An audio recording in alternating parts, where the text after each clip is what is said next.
잠깐 들렸더니 매미가 떨어져 있어요. 그러니까 벌써 수명이 다해서 떨어진 겁니다. 파닥거리고 있습니다. 길바닥에. 제가 벌써 3마리째, 지난번에도 한번 풀숲에다 옮겨주고, 거기 있으면 사람들이 밟거든요. 아무리 죽어가는 목숨이지만은 그 조그만 생명체가 가엾지 않습니까? 한 일주일만 살다가 가니까 안전하게 그 돌담 위에다가 옮겨놨습니다. 그래도 이제 개미들이 아마 달라붙을 겁니다. 그 일주일 살다가 길면은 열흘이거든요. 땅속에 7년 동안 있어요.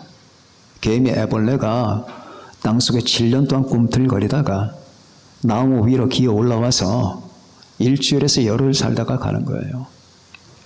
그건 너무하지 않습니까? 가엾죠. 그러나 그게 하나님의 섭리입니다. 하나님께서 어떤 목적이 있기 때문에 그렇게 하셨다고 보는데, 그 짧은 인생도 종말이 있는 거예요. 그 짧은 인생도 인생은 아니죠. 그죠? 그 생에도 종말이 있는 겁니다. 번갯불처럼 왔다가 번갯불처럼 가는 바로 그러한 생애라고 할 수 있죠. 그에 비하면 사람의 인생은 좀 길다고 볼 수 있어요. 그렇죠? 개도 그렇고, 개도 한 20년 길껏 살면은, 많이 살면은 15년 이상 20년 살면 죽습니다. 인간보다 더 많이 사는 것도 있지만은 대부분 인간이 가장 많이 살아요. 그렇기 때문인지 사람들이 정신을 못 차리고 사실을 잃어버리고 삽니다. 자, 오늘 저는 종말이 8월 한 달은 종말입니다. 종말에 관한 거, 역사의 종말, 하나님의 인내의 종말, 인간의 종말 등등을 포괄적으로 다뤄보겠습니다. 5주입니다. 오늘은 인생의 종말입니다. 한 번 죽는 것은 사람에게 정해진 것이고 그 후에는 심판이 있을 것이다. 자, 무서운 말입니다. 한 번 죽는 것은 정해졌다. 피할 수 없다. 그 후에는 또 더 무서운 사실이 있습니다. 거기서 끝나면 좋은데 그 후에는 심판이다. 사람은 반드시 죽는다. 그리고 그 다음에 심판을 받는다. 자, 이 두 가지가, 이 간단한 문장 안에 이 두 가지 귀한 사상이 내포되어 있습니다. 이거 잃어버리면 안 됩니다. 망각하면 안 돼요. 그래서 미련한 사람들이 이 인생의 실제에 대해서 잘 잃어버려요. 어떻게 잃어버리느냐? 그냥 안 죽을 것 같이 살아요. 안 죽을 것 같이. 자, 첫 번째, 인간은 죽는다. 인간은 죽는다. 안 죽을 것 같이 사람들이 산다 그 말이에요. 얼마나 많은 사람이 안 죽을 것 같이. 얼마 전에 그 사실인지 모르겠지만 세계적으로 유명했던 빌 게이츠가 치매에 걸렸다는 얘기를 들었습니다. 사실인지 모르겠어요. 유튜브니까 제목만 본 겁니다. 제목만.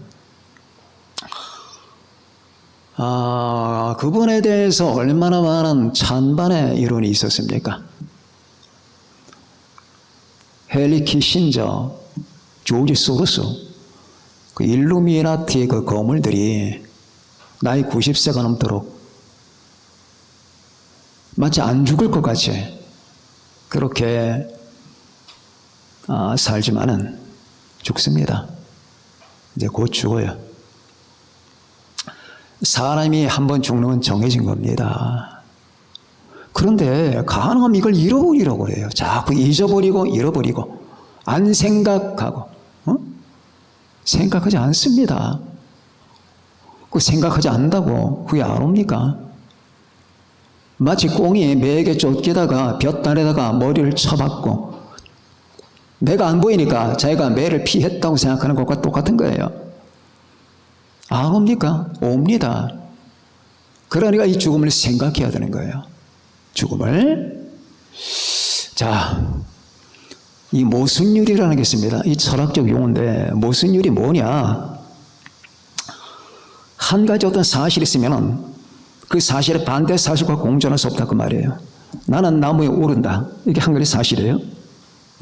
근데 나는 나무에 오른다는 사실과 나는 나무에 오르지 않는다는 두 가지 사실이 공존할 수 없다 그 말이에요. 내가 나무에 오르면은 나는 가만히 있을 수 없는 것이고, 내가 가만히 있다면은 나무에 오를 수 없다 그 말이에요. 근데 이 두 가지가 동시에 적용되는 게 이제 모순율이라고 하는 거예요. 나는 나무에 오른다. 그러면 나는 나무에 오르지 않는다는 사실과 병립할 수 없다 그 말이에요. 근데 모순율이 딱 하나 있어요. 인간의 삶과 죽음이 같이 시작된다는 거. 인간은 태어나면서부터 죽기 시작하는 거예요. 자, 우리 젊은 청소년들이 있는데 태어나면서부터 죽음이 시작되는 거예요. 죽음이 이 다음에 오는 게 아니야. 삶과 동시에 죽음이 오는 거야. 그러다가 정해진 기간이 딱 되면 죽는 거야. 장자크 루소가 했던 그 말이 기억납니다. 고독한 산책자의 명상이라고 하는 책에서, 몽상이라고 하는 책에서, 나는 살려고 태어났는데 살아보기도 전에 죽는다. 얼마나 슬픈 말입니까? 나는 살려고 세상에 왔지만은 살아보기도 전에 세상을 떠난다. 죽는다 그 말이에요. 한 번 죽는 것은 정해진 겁니다. 그럼 언제부터 이렇게 됐느냐? 아담과 하와가 타락한 이후부터 시작된 거예요. 하나님의 원래 계획은 우리의 죽음이 아니거든요. 여러분과 나의 죽음이 아니에요. 하나님의 계획은 영생입니다.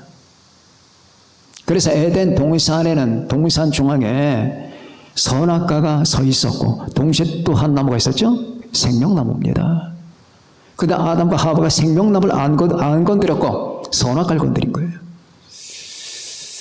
생명나무와 선악을 알게 하는 나무가 동시에 있었는데 아담과 하와가 하나님처럼 되고 싶은 욕심 때문에 사탄의 말을 듣고 생명나무를 따먹기는커녕 선악과를 따먹고 말았습니다. 그때부터 인간에게는 영생이 끝난 거예요. 그러나 하나님의 계획은 여러분 거기서 멈추지 않습니다. 하나님은 인간에게 영생을 주고자 하는 거예요. 그러나 이 땅에서 우리는 죽어요. 모든 사람은 죽습니다. 어떤 사람도 이 죽음을 피할 수 없습니다. 저는 가끔 아놀드 슈왈츠제네가, 여러분이 잘 아시는 코만도 그 영화의 주연이었죠. 터미네이터의 여러분 주연이기도 하고, 그 사람이 맨 처음에 그 근육이 얼마나 대단했는지 몰라요. 그 사람이 건강 테스트 나가서 제 1등을 한 사람이거든. 그 사람과 같이 붙었던 사람이 누구냐? 두 얼굴의 사나이 기억나십니까? 두 얼굴의 사나이에서 나온 그 거인, 그 사람과 붙었는데 아놀드가 이 사람을 이겼어요. 그 정도로 그 근육이 발달했고, 그래서 터미네이터에 나올 때만 해도, 여러분 코만도에 나올 때만 해도 굉장했죠. 사람을 그냥 오른팔로 들어버리는 그 정도의 힘인데, 그런데 30년 지나고 40년 지난 지금 그 사람은 못 봐줍니다. 여러분 근육 많이 키우지 마세요. 근육 적당히만 키우세요. 적당히는 아름다워요. 많이 키우면 그것이 나중에 풀어져요. 노인이 되잖아. 50 먹으면 그때부터 풀어지는 거야. 인간은 50 넘으면 그때부터 하얀 길이야. 풀어지게 되면은 엄청나게 혐오감이 듭니다. 자, 그래서 그 잠깐이잖아. 한 30년. 텀이 30년이에요. 이 30년 만에 사람이 아주 망가져버리고 말았어요. 다 그래. 실베스타 스텔론도 마찬가지고 다 그렇습니다. 죽는단 말이에요. 기억해야 돼요. 나는 지금 죽어가고 있단 말이에요. 죽어가고 있다면 죽음에 대한 대비가 있어야 되는 거예요. 이사를 하잖아요. 이사를 하면은 이사하는 한 달 전부터 아니면 보름 전부터 짐을 싸지 않습니까? 짐을 싸고 이사할 준비를 하는 거예요. 근데 이사할 준비를 전혀 안 한다. 좀 이상한 거 아닙니까? 여러분과 제가 죽는다면 그 죽는다는 사실을 직시하면서 살아가는 겁니다. 이 죽음이 얼마나 뼈가 아픈 줄 아십니까? 정말 엄청나게 힘듭니다. 그러니까 제가 자주 쓰는 말, 신앙생활도 낭만이 아니라고 하는 거, 여러분의 말씀을 듣고 신앙생활을 하면서 그 모든 신앙의 모든 형태를 낭만적으로 받아들이는 거. 아, 아담이 죽었구나. 얼마나 슬펐을까. 아, 하와가 이렇게 했구나. 이렇게 했구나. 다윗이 이렇게 했구나. 목동이었구나. 여러분, 그 목동은 사실을 넘나들었던 사람이거든요. 다윗은. 하루에 몇 번씩 죽음의 위기를 겪으면서 살았던 그 사람이었기 때문에 여러분과 제가 이 신앙생활을 낭만처럼 생각하면 절대 안 된다는 거. 따라서 우리가 산다는 것도 그렇고 죽는다는 것도 그렇고 낭만이 아니라 그 말이에요. 사는 것도 문제투성. 삶도 수많은 어려움과 고통에 휘말려 있거니와 죽는다는 것도 그렇게 쉽지 않다 그 말이에요. 한번 죽는 것은 하나님이 정하신 겁니다. 인간의 죄값으로 정해진 것이 바로 이 죽음이거든요. 죄의 삭은 사망이요. 하나님의 은사는 그리스도 예수 우리 주 안에 있는 영생이라고 했습니다. 한번 죽는 건 정해진 거예요. 이 정해진 이 질을 바라보면서 살아가는 게 그것이 건강한 삶이에요. 자, 이 건강한 삶은 죽음을 보지 않고 살아가는 그 삶이 건강하다고 생각하는 거죠. 그게 아니에요. 죽음을 보지 않고 살아가는 것 같은 그 느낌. 자기에겐 죽음이 없다. 유명한 화가 누구죠? 피카소. 유명한 화가 피카소. 피카소 이발사라고 하는 그 책이 있어요. 그 책을 보게 되면 피카소가 얼마나 죽음을 무서워하는지 자기 주변에 죽음이라는 소리 하면은 그냥 호통쳐요. 얼굴이 하얗게 질립니다. 죽음. 그때 나이가 70 정도 된 사람이에요. 얼마 안 있으면 죽잖아요. 그 죽음이라고 하는 것은 옆에다 생각하지도 못하게 그러나 이 삶은 가짜 삶이에요. 그러니까 피카소의 인생은 가짜 인생이었습니다. 그랬던 그가 가장 좋아했던 게 투였어요. 투. 다시 말하면 그 스페인 투 있지 않습니까? 소싸움. 그 소에다 심장에다 창을 들여박고 하는 이것들 아주 장렬하고 잔인한 것을 좋아했던 사람. 모순된 거죠. 자기는 죽기 싫어하면서 짐승은 죽이고 싶어하는 이 같은 마음. 이것은 사실이 아닙니다. 따라서 여러분과 저는 날마다 죽는다는 것을 여러분 생각하면서 그 대신에 이 죽음에 포박되면 안 되는 거예요. 죽는다는 생각하는 것은 자기 실태를 인식하며 살란 말입니다. 나는 유한한 존재다. 나는 하나님이 아니다. 나는 신이 아니다. 나는 로봇가 아니다. 나는 철인이 아니다. 나는 영원히 사는 존재가 아니다. 나는 늙는 사람이다. 내일이면 녹는다. 이 같은 믿음을 가지고 살아가는 것이 바로 지혜롭게 살아가는 거예요. 한 번 죽는 것은 사람에게 정해진 것이요. 그래서 여러분과 저는 항상 종말을 생각하면서 삶을 시작하라 그 말이에요. 아무것도 생각하지 아니하는 거. 그래서 수많은 사람들이 요즘에 종말 시험을 하지 않습니까? 관 속에 들어가보는 이 같은 시범을 보이곤 해요. 많은 사람이 그렇게 합니다. 자기들이 평소 때에 얼마나 비현실적으로 살아가는가를 피하기 위해서 관 속에 들어가요. 관 속에 들어가서 뚜껑을 덮어버립니다. 그러면 느낌이 어떨까? 그 체험을 하고 나온다고 해요. 뭐 그런 것도 괜찮지만 그게 뭐 얼마나 도움이 되겠습니까? 사실 관 속에 들어갔어도 자기가 죽은 건 아니잖아요. 죽는 건 아름다운 게 아니에요. 죽는 건 정말로 비참한 겁니다. 여러분, 유대인들이 600만 명 가까이가 가스실에서 죽은 건 아니에요. 그러나 대충 어림잡아 200만 명에서 300만 명이 가스실에 죽었어요. 근데 그 가스실에 들어가는 사람들은 굉장한 사람들이 많아요. 학자들, 박사들, 그리고 미인들, 미남들, 굉장한 사람들이 많아요. 어제까지만 해도 대단했던 사람이에요. 그런데 그는 오늘 하루아침에 제보가 돼서 아우슈비츠, 비르케나우, 트레블링카 이런 수용소로 끌려 들어가요. 끌려가는 순간에 옷을 다 벗고 벌거벗고 들어가요. 머리 다 깎고 들어갑니다. 안경 벗고 들어갑니다. 신발 벗고 들어갑니다. 양말 벗고 들어갑니다. 그리고 귀중품 다 놓고 들어가서 여러분 문을 딱 잠그면은 그 환풍기를 통해서 지글론 빛가스가 흘러나와요. 지글론 빛가스는 분말가스예요. 분말가스를 집어넣는데 거기 선풍기가 들어갑니다. 그럼 그 선풍기가 안으로 그 분말가스를 풍겨내는 거예요. 그러면 산불이면 다 죽어요. 산불이면 다 죽습니다. 산불이면 다 죽는데 어떻게 죽느냐? 한 1초라도 더 살기 위해서 그 환풍기 쪽으로 달려들어요. 왜? 신선한 공기를 맡기 위해서.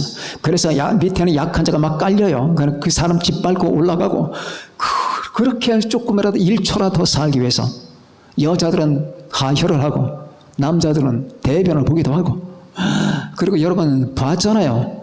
아우슈비츠 그 벽면에 얼마나 여러분 긁어댔는지 사람의 손톱으로 파일 정도로 긁어댑니다. 그렇게 해서 끝나요. 간단하게 끝나지만은 그 끝남이라고 하는 것은 너무 처참합니다. 그럼 사람들은 생각합니다. 우리는 아우슈비츠가 아니잖아요. 아우슈비츠든 아니든 상관없어요. 다 그렇게 비참하게 죽어요. 죽을 때 낭만을 버려라고 말이에요. 죽는 사람은 다 비참한 거예요. 그렇게 죽지 않으면 저렇게, 저렇게 죽지 않으면 그렇게 다 죽는데 그 죽는 모습들이 얼마나 처참한 줄 아십니까? 다 뼈다귀가 돼서 죽는데 결국 사람은 죽을 땐 거의 똑같아요. 사람이 늙으면 다 똑같아진다잖아요. 여러분 젊었을 땐 개성도 달라, 모양도 달라, 키도 달라, 성품도 달라, 그 경제 수준도 다 달라. 그러나 60 넘어보세요. 거의 다 비슷해져. 모든 사람이 다 비슷해진다고. 생긴 것도 비슷해지고 생활 패턴도 비슷해지고 사고 방식도 비슷해져. 물론 조금씩 다른 사람이, 그 개성이 강한 사람들은 조금씩 달라요. 대부분이 그렇단 말입니다. 그렇기 때문에 결국 이 죽음이라는 이 피할 수 없는 현실을 우리가 직시하면서 어떻게 살아가느냐. 한 번 죽는 것은 사람에게 정해진 것이다. 그러면 어떻게 해야 되지? 이런 생각을 해야 된다 그 말입니다. 그런 생각 없이 살아가는 걸 성경은 미련하다고 하는 겁니다. 잠언은 미련하다, 미련하다. 1949년 12월 달 페테르부르크 세미오노프 광장에서 있었던 사건입니다. 여러분과 제가 가봤던 페테르부르크, 거기에 세미오노프라고 하는 광장이 있습니다. 12월 달이었습니다. 기둥 3개가 서 있습니다. 한 변에 3명씩 처형이 됩니다. 그런데 한 번에 3명씩 처형되는 사람 가운데 8번째 있는 사람이 하나 있었어요. 그 사람이 도스토예프스키입니다. 도스토예프스키가 8번째 속해 있으니까 3번째 기둥에서 그는 총살이 되어야 되는 사람이, 그때 나이가 28살이었어요. 왜 그 사람은 사형수가 됐느냐? 그 당시 니콜라 1세가 이 공산주의를 싫어했어요. 사회주의. 그래서 이 공산주의 유입을 굉장히 싫어했는데 그 당시 벨린스키라고 하는 문학가가 있어요. 그 벨린스키가 여러분 잘 알죠. 고골에게 보낸 편지가 있습니다. 고골은 절대 왕정을 추구하는 사람이에요. 다시 말하면 공산주의가 아니고 왕정 체제를 주장하는 사람인데, 제가 볼 때는 고골이라고 하는 사람이 굉장히 건전하고 괜찮아요. 그런데 이 고골이라고 하는 사람은 절대 왕정을 추구하는데, 이 벨린스키라고 하는 사람은 이 절대 왕정을 무너뜨리고 공산사회, 이상적 사회주의를 추구하는 사람이에요. 그 자리에서 1848년에 그들의 서클이 있었어요. 그 서클 가운데서 도스토예프스키가 참석해서 벨린스키의 편지를 읽었어요. 고골에게 보내는 편지. 당신은 잘못됐다. 당신은 절대 왕정을 추구하지만 당신은 잘못됐다. 이 사회는 변화돼야 된다. 이 사회는 사회주의나 공산주의가 들어와야 된다. 이런 취지의 글이었어요. 그거를 도스토예프스키가 읽어요. 그때 경찰들이 급습합니다. 급습하고 그들을 모두 체포하고 결국 그들을 사형 처분합니다. 그때 도스토예프스키의 나이가 지금 우리 민소보다 한 6살 많은 28살 정도, 7, 8살 정도였어요. 그러니까 젊은 앳된 청년이에요. 그리고 그들은 그날 체포돼서 세미오노프 광장에서 총살이 되는 거예요. 이제 도스토예프스키에게 남은 시간은 딱 5분입니다. 그때 아무 생각이 안 난대요. 자, 그럼 이 내용이 어디서 나오느냐? 도스토예프스키의 대표작은 죄와 벌이나 카라마조프의 형제라고 하는 책이에요. 그런데 그 사람이 그것 말고도 많은 책인데 백치라고 하는 책이 나와요. 백치. 근데 이 백치라고 하는 책은 제가 도스토예프스키 책 치고는 별로 안 좋아하는 책이에요. 왜? 뭐 장망한 소리들이 많이 나와서 싫어하는데 앞부분이 거기 나와요. 그래서 수많은 목사님들이 바로 이 부분을 갖다 인용을 합니다. 5분 남았어요. 그래서 이 5분 동안 어떻게 관리할까? 도스토예프스키는 그 순간 생각합니다. 어떻게 관리할까? 이분은 옆에 있는 동료들, 사형받은 동료들과 인사를 나누고, 이분은 자기가 지나왔던 인생을 생각하고, 일부는 사면팔방을 둘러본다. 왜? 이제 눈을 감게 되면 이 우주는 나와 관계없다. 마지막으로 내가 지금 처한 세상에 어떤 세상인가 한번 보자. 그렇게 해서 1분 동안은 둘러보는 거예요. 2분은 동료들과 인사를 나누고, 2분은 자기 지나왔던 생애를 생각하고, 1분은 사면을 둘러보는 거예요. 그리고 기둥에 딱 묶입니다. 묶이고 눈을 가려요. 그리고 거총, 여러분 사형 집행자들의 총을 들고 방마쇠를 당기려고 할 때에 특사요, 특사, 멈춰요, 멈춰. 네, 니콜라이 1세가 이들을 사면한 거예요.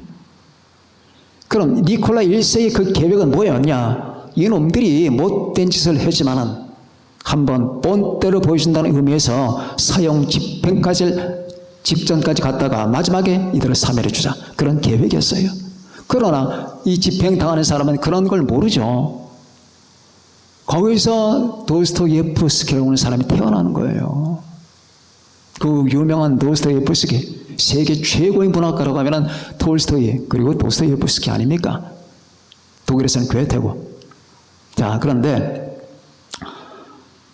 그 사건을 겪고 나서 그래 죽음을 빠져나온 거예요. 죽음에 한번 들어갔다가 빠져나오고 나서 그는 그 대신에 저 시베리아 옴스크 감옥으로 유배를 가요. 귀향을 갑니다. 거기서 4년 동안 거기서 혹독한 포로생활을 해요. 그 옴스크 감옥으로 갈 때에 기차철로에서 어떤 여자 하나가, 나탈리아 폰 비즈나라고 하는 그 여자가 성경책을 하나 줘요. 나탈리아 폰 비즈나가 성경책을 하나 주는데, 이 성경을 읽다 보니까 이 성경, 저 갈피 저 속에, 이 성경 뚜껑 저 속에 $10짜리 지폐가 있었어요. 그것을 이제 귀향 가는 사람을 안타깝게 여기고 기독교 단체에서 바로 이런 행동을 한 겁니다. 그리고 거기서 그는 감옥에서 이 성경 한 권만 봐요. 4년 동안. 4년 동안 줄창 이것만 봐요. 끝없이 봅니다. 끝없이 성경을 보는 거예요. 보다가 예수님을 만나요. 그리스도를 만나. 그리고 그는 이런 말을 합니다. 지금 세상에 그리스도가 진리가 아니라고 하는 사람이 있다. 그러나 나는 말한다. 만일 그리스도가 진리가 아니라면 나는 진리가 아닌 그리스도를 따라가리라. 유명한 말이에요. 그리스도가 만일 진리가 아니라면 그가 진리지만은 그가 진리가 아니면 나는 진리보다는 그리스도를 따라가겠다 라고 말합니다. 자, 이 세계에서 이 인간 역사상 가장 아름다운 자가 예수 그리스도다. 그걸 발견해요. 그러니까 한 번 죽는 것은 사람에게 정해진 건데, 이 정해진 이 죽음이라고 하는 그 운명이 오기 전에 이 사람은 제대로 길에 들어선 거예요. 이걸 발견하지 못하면 큰일 나는 거예요. 아무짝에 쓸모없어요, 인생은. 저 사람들 하고 정치하고 하고 과학자가 되고 아무짝에 쓸모없다 그거. 당신은 그냥 지옥행이야. 한 번 죽는 것은 사람에게 정해진 것이고, 두 번째, 그 후에는 심판이 있기 때문입니다. 심판이. 심판이 있는 거예요. 이 심판 조지먼트 얼마나 무서운 건지 아세요? 여러분의 인생에 대해서는 심판이 있는 거예요. 우리의 삶에 대해서 심판이 있다고 말입니다. 하나님의 심판이. 하나님이 살아계시기 때문에. 한 번 죽는 것은 사람에게 정해진 것이, 그 후에는 심판이 있으리니. 이 사람들이 심판이란 말을 우습게 여겨요. 제일 무서운 거예요. 하나님의 심판이. 무시무시한 거예요.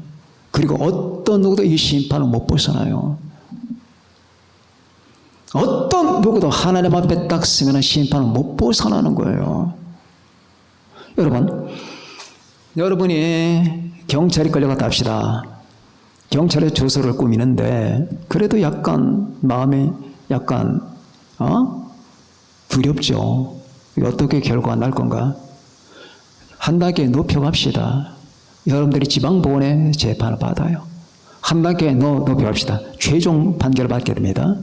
앞에 재판관이 있습니다.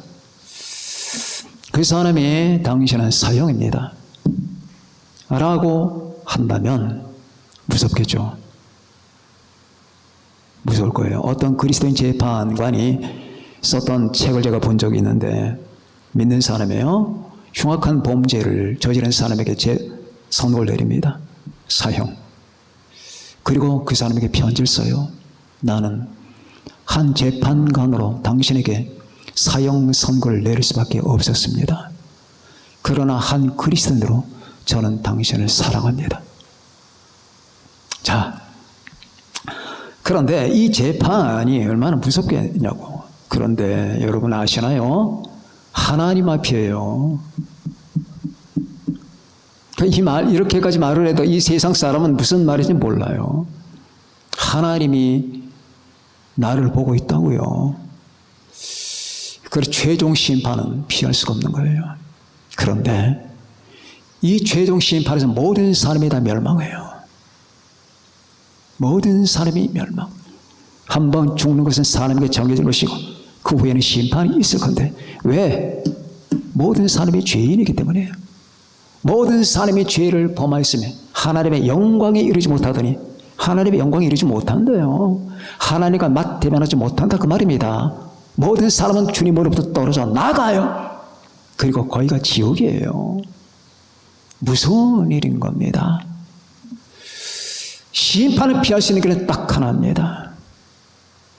그것이 제가 자주 인용하는 요한복음 3장 16절 이하, 하나님이 세상을 이처럼 사랑하사 독생자를 주셨으니 이는 그를 믿는 자마다 멸망하지 않고 영생을 얻게 하려 하심이라. 하나님이 그 아들을 세상에 보내신 것은 세상을 심판하려 하심이 아니요 그로 말미암아 세상이 구원을 받게 하려 하심이라. 그를 믿는 자는 심판을 받지 아니하는 것이요 믿지 아니한 자는 하나님의 독생자 이름을 믿지 아니함으로 벌써 심판을 받은 것이라. 여기서 갈리는 거예요. 그를 믿는 자는 심판을 받지 아니하는 것이요 믿지 아니하는 자는 하나님의 독생자 이름을 믿지 아니함으로 벌써 심판을 받은 것이라. 그 정죄는 이것이니 곧 빛이 세상에 왔으되 사람들이 자기 행위가 악함으로 빛보다 어둠을 더 사랑한 것이니라. 얼마나 무서운 거예요. 심판. 그를 믿는 자는 심판을 받지 아니하는 것이에요.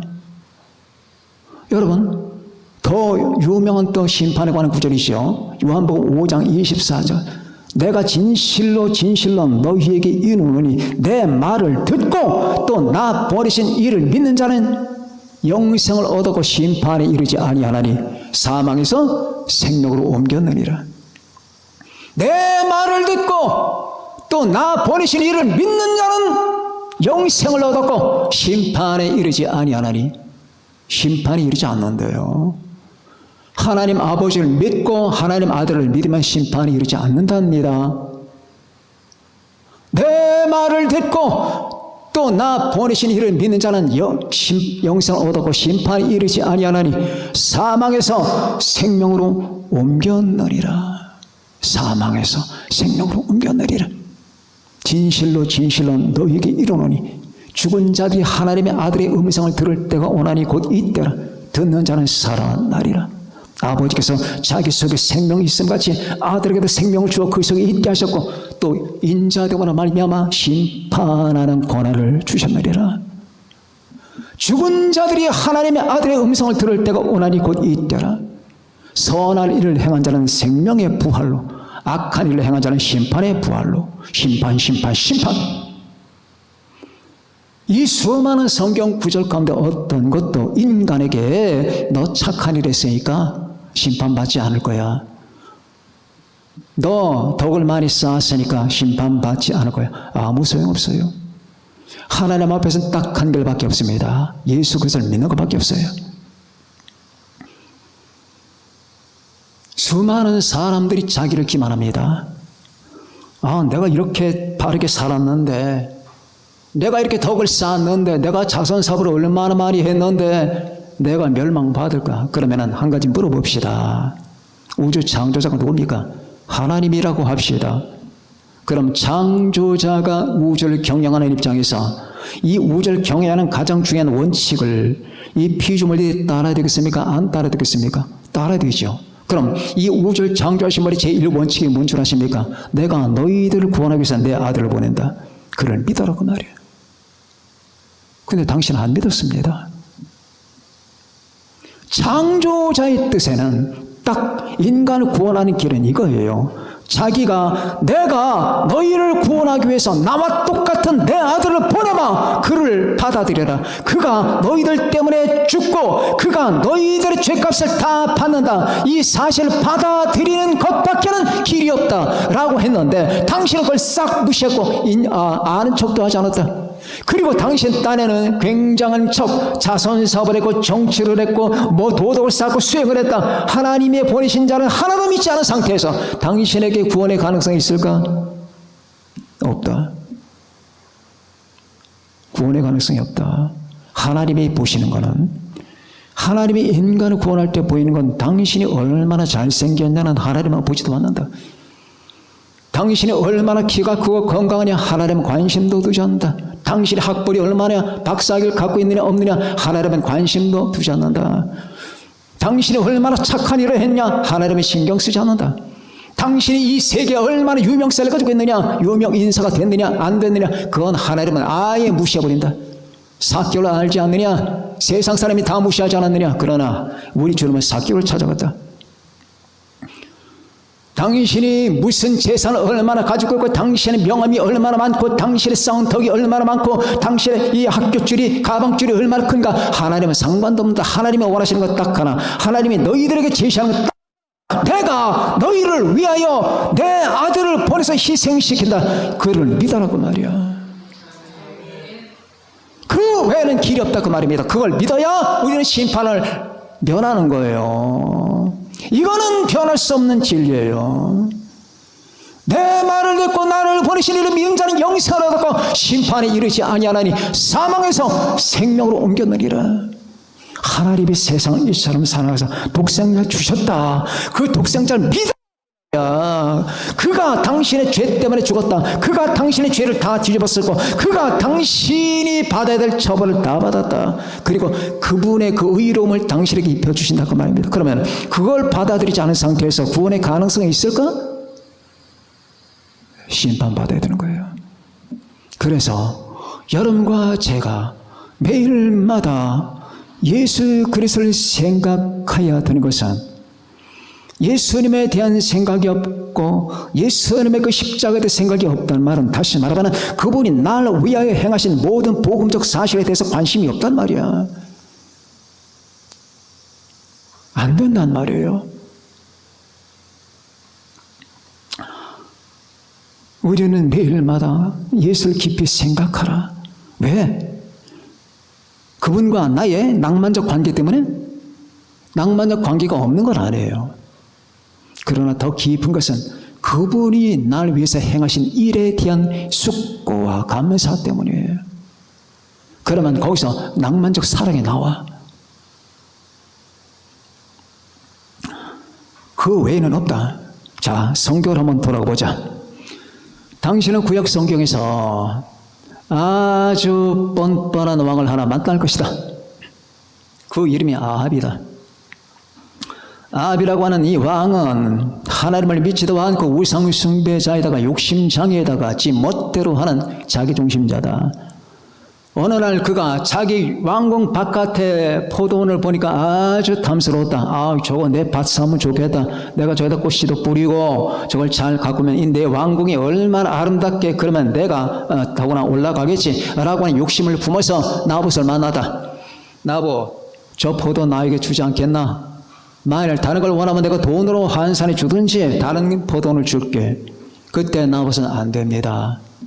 이건 조상이 준 것이기 때문에 조상의 재산을 제가 처분해서는 안 된다고 봅니다. 그리고 나서 이 왕이라는 자는 침대로 들어가서 얼굴을 싸매고 고민을 하니까 그 아내라고 하는 그 이세벨이 들어와서 폐하 왜 그렇게 고민이 많습니까? 아, 내가 저 앞에 우리 옆집에 있는 그 나봇에게 포도원 좀 팔라고 했더니 안 팔겠다고 조상이 주었다나? 그래요? 내가 드릴게요. 하루더니 편지를 써서 그 뱀 같은 머리를 가지고 그런 사람들도 얼마나 영리합니까? 그 동네 깡패들 불러서 야, 너희들 이리 와봐. 저 나봇 끌고 가서 높은 자리에 앉히고 나서 이렇게 말해. 저가 하나님과 왕을 욕했다. 이렇게 말을 거짓 소문을 퍼뜨려. 지금도 그런 짓 얼마나 많이 합니까? 정치 세계. 얼마나 많이 합니까? 퍼뜨렸다. 그리고 나서 그를 끌고 가서 돌로 쳐 죽여라. 그래서 나봇이 죽었어요. 자, 그러면 인간 세계에서 얼마나 억울한 일을 당하겠느냐? 만일 하나님이 없다면 이런 세상 꼴을 어떻게 보겠느냐? 만일 하나님이 없다면 이 세상 되어가는 모든 일들을 우리는 어떻게 뭐에다가 근거를 두고 기댈 수 있겠는가? 만일 주님이 없다면 이 우주를 통치하시는 분이 없다면 우리는 어떤 데가 희망을 두고 이 세상을 살아갈 수 있겠는가? 온통 세상에 억울한 일 천지, 불의한 일 천지, 불법 천지, 죄악 천지인데 하나님이 없다면 그런 세상은 희망이 없는 거야. 그러나 하나님이 살아계시다. 그 다음날 하나님께서 엘리야에게 이렇게 말한다. 가서 아합을 만나라. 그리고 이렇게 말하라. 네가 죽이고 또 빼앗았느냐? 죽인 것도 모자라 빼앗았느냐? 네가 나봇을 죽인 이스라엘 그 연못가에서 개들이 네 피를 핥을 것이다. 자, 하나님은 아시죠? 심판하십니다. 근데 심판이 거기서 끝나는 게 아니잖아요. 그가 죽은 다음에 심판이다 그 말이에요. 지옥행이에요, 지옥행. 하나님은 다 아시는 거예요. 다 심판하십니다. 여러분, 그럼 신약으로 한번 넘어와 봅시다. 신약에 누가복음 16장 가게 되면 부자 나사로 비유가 나오죠. 부자는 그냥 부자예요. 나쁜 짓 안 했어요. 부자는 어떻게 다 재산을 많이 물려받았는지 아니면은 일을 많이 해서 돈을 벌었는지 그 사연은 얘기 안 하는데 이건 주님의 연애 픽션입니다. 실제 있었던 일이 아니에요.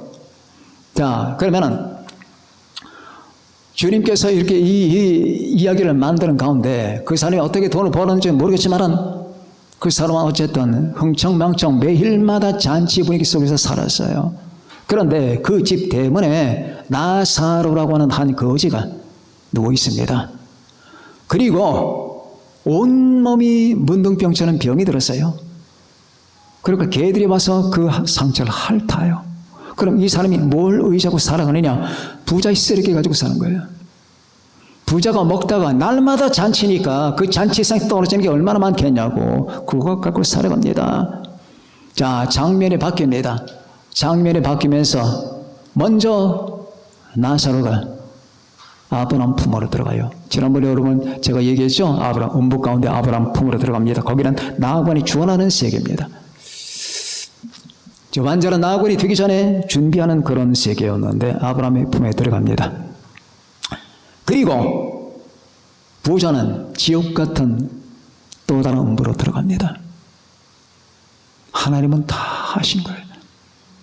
그럼 부자가 무슨 잘못했는데? 내가 번 거, 내가 가지고 내가 먹고 썼는데 뭐 잘못이냐 그 말입니다. 여러분, 하나님께는요 그게 아니에요. 인간은 언제나 하나님을 생각하면서 살아야 돼요. 이 부자가 하나님을 생각했다면 이 나사로를 그냥 못 둬요. 하나님께 대한 생각이 없기 때문에 내버려 두는 거야. 나쁜 짓을 한 건 아니야. 구타하지도 않았어. 내치지도 않았어. 그냥 냉정했어. 나 먹을 건 내가 먹고 너와는 상관없이.